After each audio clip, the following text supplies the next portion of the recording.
Hey guys, Solar here, back again with another review, and today we'll be taking a look at the McFarlane Toys DC Multiverse Bizarro. So without further ado, let's get into it.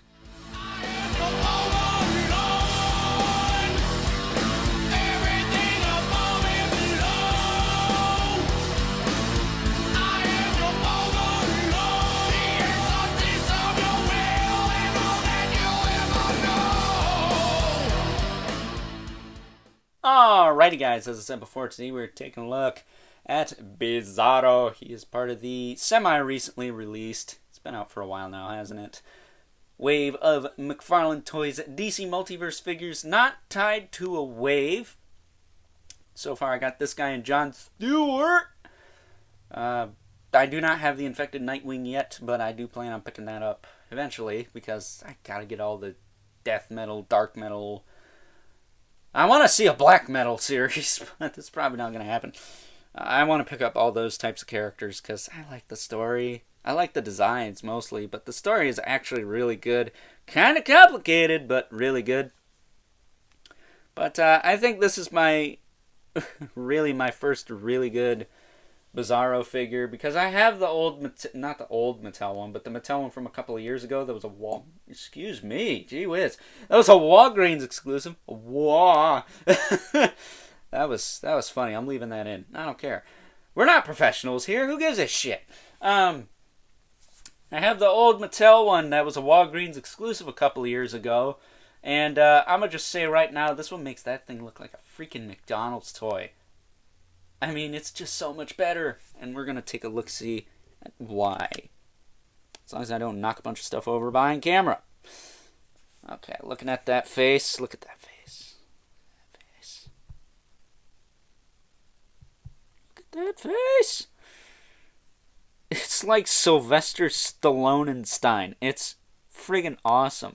He looks like Sylvester Stallone and Frankenstein. Look at that. And he's got a lot of good movement in the head, considering the shape of it. I mean, he can't look down a ton, but he can definitely look up. He can tilt, which is a definite Bizarro thing. He's got a lot of personality. The fact that he's always kind of distorted and weird looking, that's just his character. But articulation on this guy, you probably could snap his neck and kill him, but his chin gets in the way. He does have a lot of tilt, and he can look up literally all the way. Look at that. It's really good. And then he's got this little quiver of hair here. Look at that little tiny detail. Be careful with that. You don't want to break this off, because it is it's soft, but it's not the softest thing in the world. I would imagine if he fell on the ground, could lose that. But, hey, it's fine on mine for now. Knock on wood.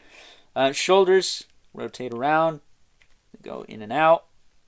He does have that butterfly joint in there. Almost said bicep swivel. It's like, that's not a swivel, that's a ball. This is a swivel. He's got a bicep swivel. Below that, he's got a double jointed elbow, which is tight. Just getting that out of the way. He can punch himself in his own face, especially since he has fists this time. And I'm not sure about this, but is this partial reuse from the Infected Superman? Especially the upper body. I'm getting a lot of vibes from that figure. The legs, not so much. The legs seem closer to the first Superman, whereas the upper body seems like the Infected Superman from the Merciless Wave. Let me know in the comments if I'm right on that one. It's got a hinge in the wrist, as well as the swivel. The ball hinges, so move around pretty easily. He's got a diaphragm joint, which doesn't crunch forward for shit, which sucks, but whatever. He does rotate side to side, though, and a little bit back, and a little bit of tilt. The waist, however, does bend forward a decent amount, a little bit, and then it does bend back, too. He's got a much softer diaper than the Infected Superman. It's a nice kind of rubbery plastic. Move it around. His hips can kick forward and back, in and out. He does have a little bit of a thigh cut, a bit of a quiver in there. Double jointed knee, can't kick his own ass, but whatever. It's not that big a deal. And then he's got a hinge in the foot. with a rocker and a toe joint. Now, I'm not sure if these are the same feet from the previous Superman or not. It might be. I can't tell. And does he actually have boots, or is this just all blue down here? Because he's got like a cuff for a boot. But doesn't look like there's any paint. Interesting. I can't really tell. It kind of just all blends together to me. Definitely is not the same color as his cape. Unless I'm crazy and just can't see it for some reason. But it looks like his legs are just blue. Which I'm not as big of a fan of, but whatever. I'll let it slide here because this thing looks awesome. From the waist up, this thing looks awesome. I think the legs maybe could have been a little bigger. But you know what? It's Bizarro. I'll let it slide this one time. Because it's Bizarro. He's supposed to be built kind of weird. And it does remind me of the animated series look for Bizarro, which I do like a whole heck of a lot. And he does have a nice tattered cape. The cape is a new sculpt. It's got some holes in it. It's a nice kind of red color. Looks really good. I really, really like this figure if you haven't noticed. So, accessories. He's got the same interchangeable hands as the infected Superman. The kind of open hands, which I don't really care for these anymore. I used to with that figure just because he looked kind of creepy with them. But, it's not that big a deal now. And then he comes with, of course, the standard McFarlane Toys display stand with a peg on it. Whoop-de-doo. And a collectible trading card. It says Bizarro. It's got some artwork of Bizarro. And on the back, a bio for Bizarro. Evil clone of Superman. Created by, I want to say, Lex Luthor. That's all you really got to know. When are we going to get a Lex Luthor in this line? I don't think we've gotten one yet. I'd like to see a big, like, maybe a deluxe figure, a mech suit Lex Luthor. That'd be really cool. Or, you know, more of the Legion of Doom. It'd be nice to get a Black Mana or a bigger Gorilla Grodd would be nice. I love the Injustice 2 one, but it is just so dang small compared to this line. It works much better with your DC Classics, as I said in that figures review, which actually got quite a bit of views. What else? Cheetah, Giganta, Captain Cold. Some other Batman villains that were in that team. There was one, a Brainiac. It'd be really cool if we could get a Brainiac in this line. I think McFarlane could do a really cool job with that one, whether they go full-blown skeleton Terminator look or just the jacked, kind of evil alien overlord looking one. Hey, I referenced myself in a video. How about that? But with that being said, that's enough jibber-jabbering. Let's take a look at some size comparisons.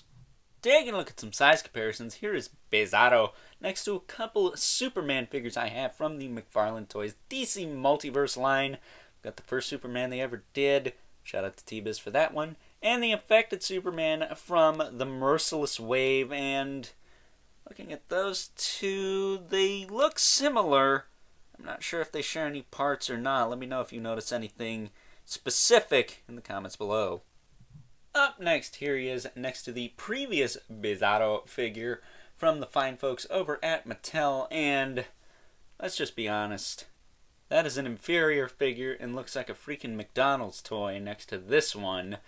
And then for your Legion of Doom comparison, here he is next to the Injustice 2 Gorilla Grodd, which doesn't look too small here. If I do recall, he wasn't humongous in the Super Friends show, was he? I don't remember. And last, but certainly not least, there are two regulars, the Mythic Legion's Brother Mandibulus and the Mortal Kombat Element Spawn. So with that being said, time to wrap things up. Some final thoughts. Overall, and while I'm gonna admit right now I'm not the biggest Bizarro fan on the planet, this is probably one of the best Bizarro figures ever made. Possibly. I don't know. I really like this guy. I don't have a ton of Bizarro figures. What I showed you is most of what I have. I think I have a Justice League one somewhere. But other than that, I don't have the world's largest collection of Bizarro figures. I just don't. But based off the ones I've seen, they're either really cool looking or really kind of stupid. And this one falls into the really cool category. He's kind of got a Frankenstein Sylvester Stallone look in the face, which I love. It looks awesome. And when you get him posed all distorted and crazy looking like this, it just comes to life, man. Look at that. Look at that figure and tell me that's not cool. You probably will, but I don't care. I like it. That's what's important right now. So, yeah, I would highly recommend you pick this guy up. He's not part of a specific wave. There's no bath or anything, and he doesn't come with a lot of accessories, yes, but he doesn't really need any. I would say if you want a Bizarro figure that's relatively inexpensive, this is the one to get right now. The old Mattel one, the, what is it, DC Superheroes one, is cool. I would like to pick that up eventually, but that's like 30, $40 now. And then the Walgreens exclusive Mattel one, as you saw in comparisons, just looked like a freaking McDonald's toy next to this guy. So, yeah, I would definitely recommend you pick this guy up. I think he's one of the better single, kind of one-off DC Multiverse figures we've gotten in a while. This wave overall is actually not too bad. We have the John Stewart, which we're also going to be looking at really soon here. And the Infected Nightwing, which is essentially the Nightwing from the Red Hood 2-pack with a different head on it. I like, but at the same time, a bit of a cash grab, but, you know, they're able to get money out of that mold to put towards other figures like this. So, I guess you can't blame them too much, can you? So, with that being said, I hope you guys enjoyed this review. Don't forget to like this video, hit that subscribe button and the notification bell so you know whenever I upload more reviews like this one. So as hit me up on Instagram at Overlord Productions for live unboxing videos. And in case you miss them, I do upload them to my IGTV afterwards so you can watch them in their full train wreck glory.